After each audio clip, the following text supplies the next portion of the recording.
قصة علي معلول دي بقى يا جماعة، يعني أنا ما كنتش حابب أتكلم عليها خالص من أول ما جت.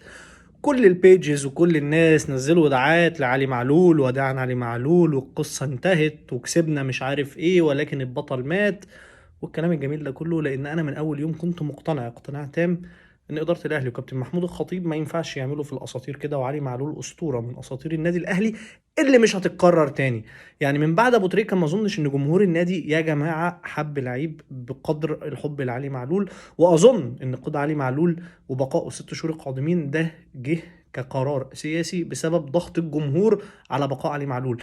انا مع الناس اللي كانت بتقول عايزين كوتيسا ومصلحه النادي وعلي كبر و35 سنه، انا عذرهم ومتفهم جدا وجهة نظرهم، ولكن انا ضدها تماما. ما ينفعش اسطورة من اساطير النادي الاهلي تخرج بالشكل ده من النادي، حتى لو ده هيجي على مصلحة ان احنا نأيد وينج جديد اجنبي. فانا ما عنديش مشكلة خالص ان انا اضحي بكوتيسا علشان خاطر اأيد علي معلول. وفي الاخر خالص يا هنانا يا سعدنا، علي معلول عندنا.